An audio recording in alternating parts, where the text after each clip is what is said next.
Okay, so the restaurant sector say they are on a knife's edge and are waiting to see whether lockdown restrictions on a number of fronts will be eased this Sunday. Businesses impacted by the lockdown, most notably restaurants and the alcohol industry, have warned that the restrictions are not sustainable. I want to bring in a restaurateur eNCA chatted to more than a year ago when the lockdowns were first in place.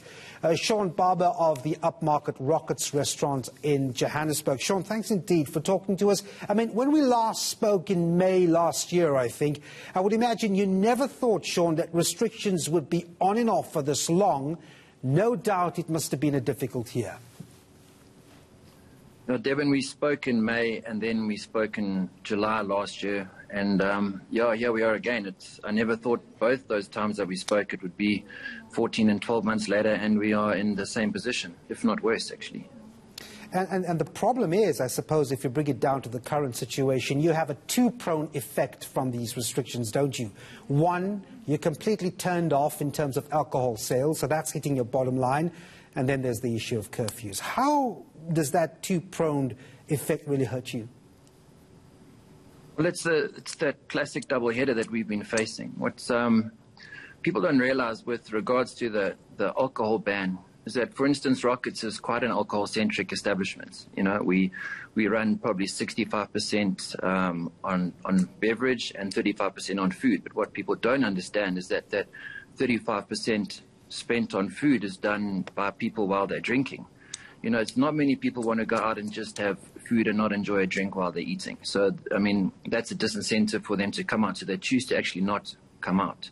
So the alcohol ban not only affects your alcohol sales, but it also drastically reduces your food sales as well. And that's what people need to realize. The curfew at 9 o'clock, it's not a 9 o'clock close for us because we need to have customers and staff out the establishments by 8. To have everyone out and do a quick clean by 8 o'clock, you need to close at 7:30.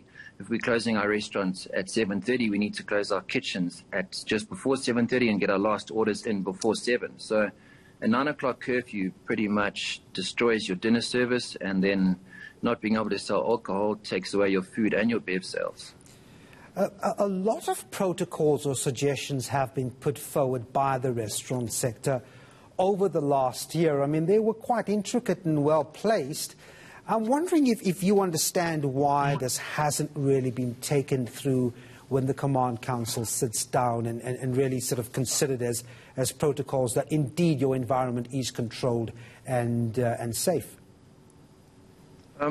You know, we've always canvassed for having hospitality not be used as the government's ultimate firebreak when it comes to fighting COVID.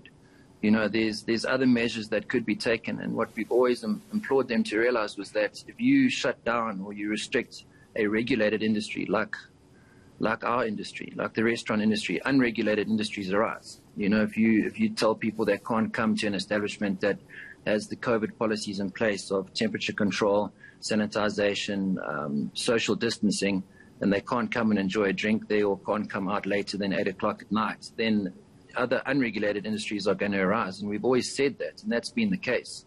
You know, I think the intention behind limiting COVID numbers and infections is, you know, and we support that 100%, but to just use the restaurants as a firebreak and say, okay, you can't serve alcohol and you need to close by 8 o'clock, it gives rise to other industries, and it affects not only us, but it affects everyone around us. I want to talk about TERS, this income support that comes from government. I mean, it's been on and off. Has it helped you in any way? And of course, I understand it's directed to staff, not the actual company, but what's your experience been with TERS? You know, TERS is a lottery. You know, it really is. You've got to register every single employee separately, which we understand, but then they don't get paid. Some might get paid, they don't, and then you'll have two equal employees in the same positions. We will get completely different amounts, and then the next month they won't get anything. So TERS, while, you know, in theory it's a great thing, in practice it didn't materialize, and it's definitely not something that you can depend on to get you through. And, you know, all these lockdowns, the cumulative effect on these lockdowns in the restaurant industry is massive, because every single time we're getting locked down, it's harder to come out. You know, restaurants is we need it to be a cash positive business. And when you trade, you store your cash reserves. But if you've been locked down, you need to service your retrospective debt that you've incurred while you've been locked down. You know, the rent that you haven't paid that you now need to service, including your current rents. Money that you've borrowed for salaries to keep your staff alive and fed and their rent paid, you now need to service when you start trading again, which means that you go into the next lockdown and you don't have that war chest of cash to get you out. So, I mean, this is now the fourth booze ban. This is the third wave, the third or fourth lockdown. Every single time it's getting harder and harder and harder for us to come out of it. You know, we need the cash reserves also to buy stock and to buy alcohol when we need to open again. Having said that, if I can come in there, Shaun, having said that, would your restaurant be able to take another extension in restrictions after Sunday? Yeah, we would, but it is getting harder and harder and harder. It really is, Dev. It's, you know, I've got colleagues in the industry that haven't made it. I've got some that are stronger than others. We'll be able to make it through, but, you know, for how many more times, I don't know. All right, we're going to have to leave it there. Shaun Barber, owner of the Rockets Restaurant Group, thanks very much indeed for talking to us.